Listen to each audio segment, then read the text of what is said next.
Welcome back. The thoughtful way to stop food cravings. How to stop food cravings. Why do I sometimes suddenly crave sugary or salty foods or drink way more water than usual? How does one make sure our cravings are not tricking us due to advertising influence? I'll talk about that more in a different episode. And then one person also said, when I feel like eating, it's like nothing else matters to me. What I'm going to do is break this down with the thoughtful approach so you can have a different way of thinking about this and be confident in your ability to manage your choices regarding your food and life and build the body you want, get the results you want. If you want to lose weight, or otherwise lead to healthy, fulfilling life of your dreams. Welcome. My name is Reggie. I'm the founder of Fit for Freelance, where I build adaptive business leaders through compassionate health coaching and the guilt-free game plan. This is what I talk about when I'm working one-on-one with clients, and I'm able to answer some of these questions, engage the audience on social media like Reddit. Okay, so the guilt-free game plan is the most compassionate way to break down your weight loss and business goals into actions you can take today. What we want to do is get you to think about what you really want so you adapt effectively, build a practice, you keep your promises to yourself, and you lead to healthy, fulfilling life of your dreams. So click like if this is something you're into or something you can relate to when it comes to food cravings. And all of a sudden it's just like, I need sugary foods right now. And it's like the most urgent thing in the world. What we want to do is switch it up and answer this question: why does this happen in the first place, and give you some solutions. The technical answer is probably hydration. Usually when you're looking at this, it's happened with one of my clients. He was craving salty foods, and when we set a plan for him to drink more water, he realized those salty food cravings went away. And usually the saltiness of foods or whatever isn't the problem, is a lot of times that there are other things that are on those salty foods, like lots of fat. So the technical answer is hydration. If you increase your water, you're probably going to crave food less. Um, I was doing some research online. Some of these cravings might be related to stress, migraines, medications, or rare chronic conditions as well. So that those things could affect your cravings, but the main thing is hydration. But there's a deeper answer. There's also a secret step. This is something I thought about after I was like reflecting on it. You want to make sure the food plan you're on is sustainable and realistic. This often gets overlooked.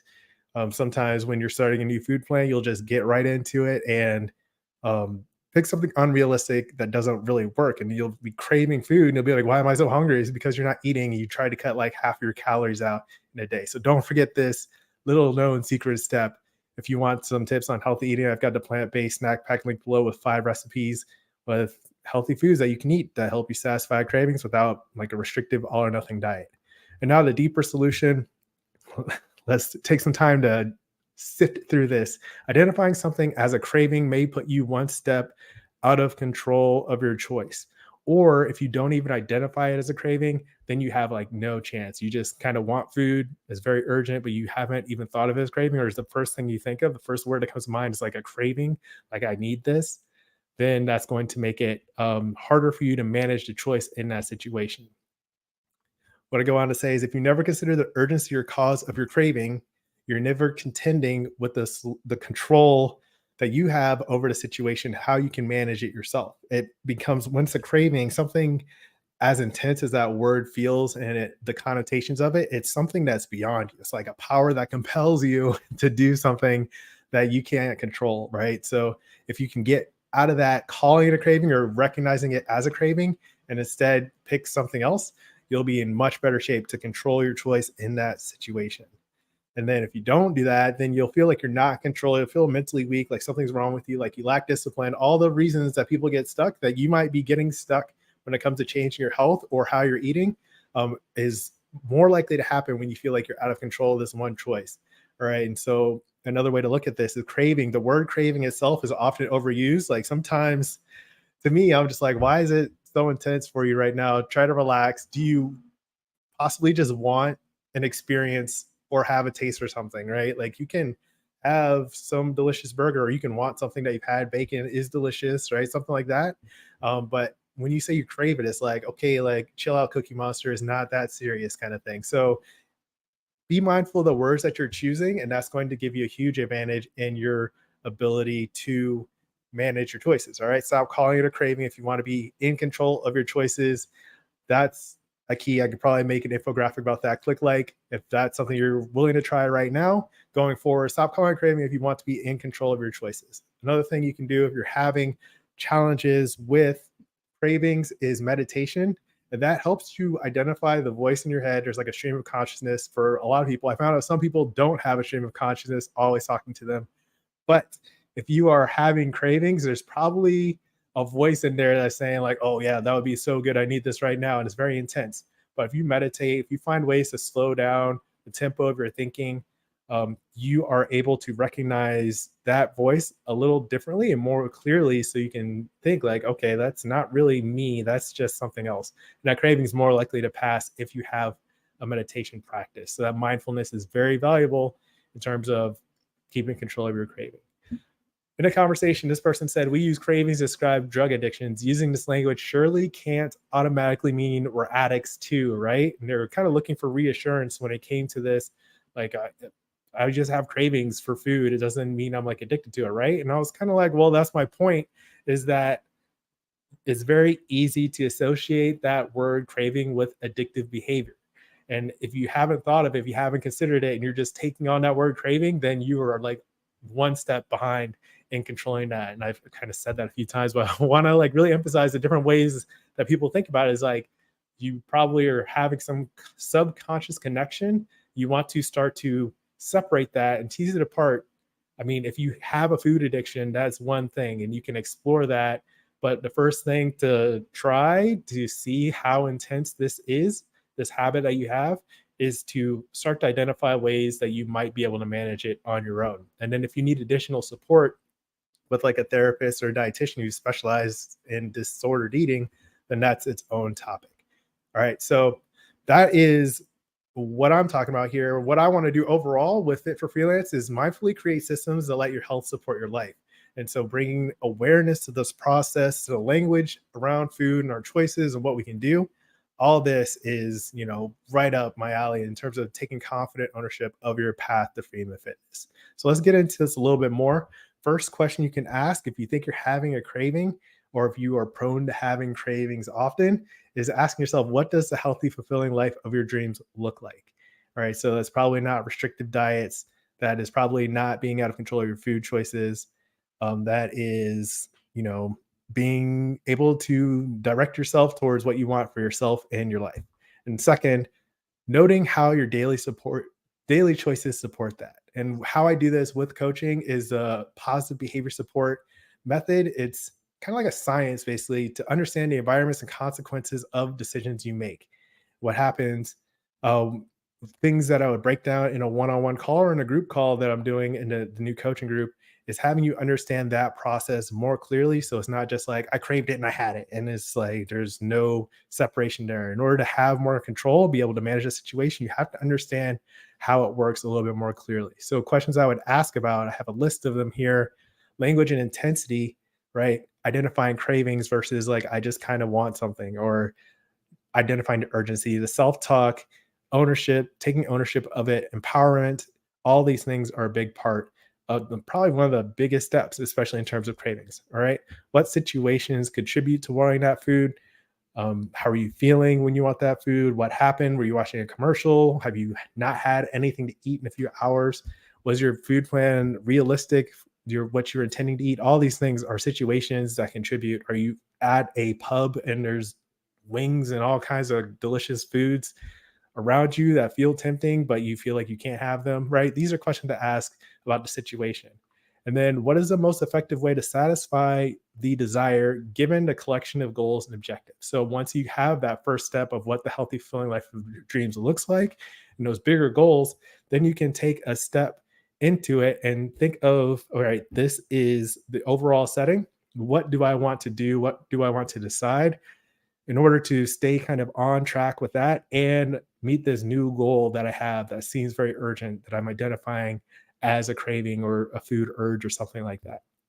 And when you start to think about that decision, you can make more clear, satisfying choices that directly address the challenges or the emotions or the urges that you're feeling. Hoping that's making sense. All right. Another thing is having a plan, meal prep, choice of food, portion size, not all or nothing diet. So these are all ways to kind of consider once you are in the framework of looking for the most effective way to satisfy your situation.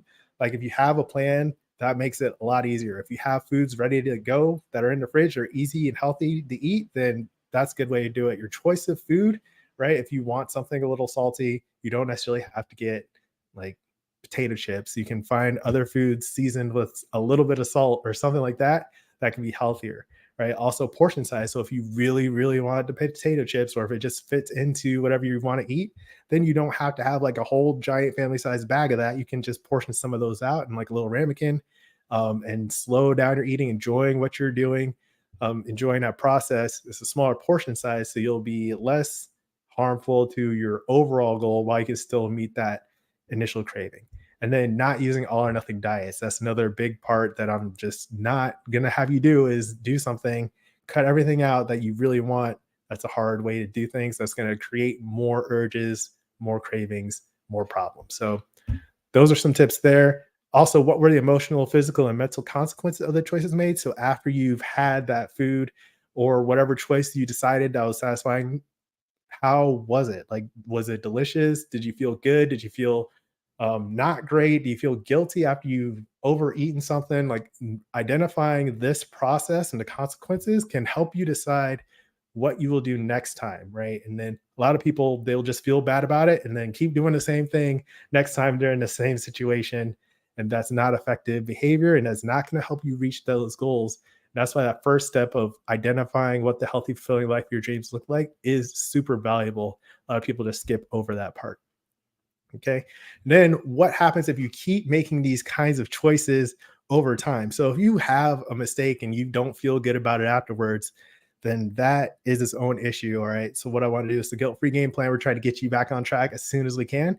But if you keep making these kinds of choices, you want to be aware of the consequences over time when you keep doing that. So if you keep undermining your own confidence by doing things that you don't intending you're doing, or you're not keeping your promises to yourself, then that makes you feel like you're not good enough for whatever you want, right? And that's not a good thing. Or if you continually skip your meal plan and you get a bunch of fatty, salty, greasy foods over time, that's going to add up to, you storing extra fat and calories on your body, and your body is going to change in response to that. And that's just a natural consequence of that choice. So you want to pay attention and keep it in context of what these choices do for you.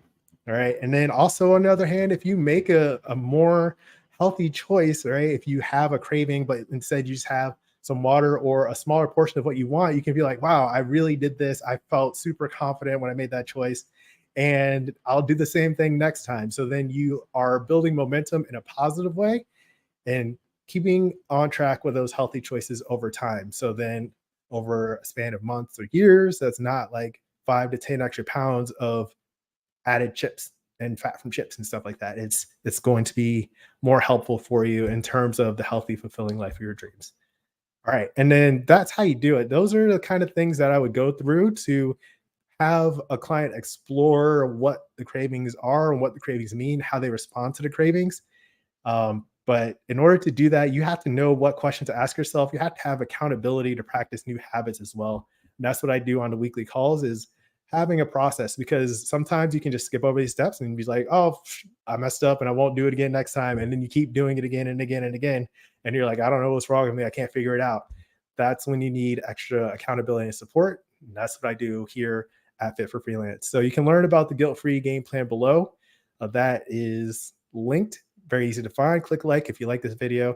And if you also want to know how to make healthier meals smoother and more automatic, so it doesn't require so much mental energy. Like if you're exhausted thinking about this process I just walked you through, then it's a lot easier to have a meal template, and you just go through and like, this is what I'm eating. Most of the time you might sprinkle in some other ingredients or some other meals off of that, but this really can help with the framework.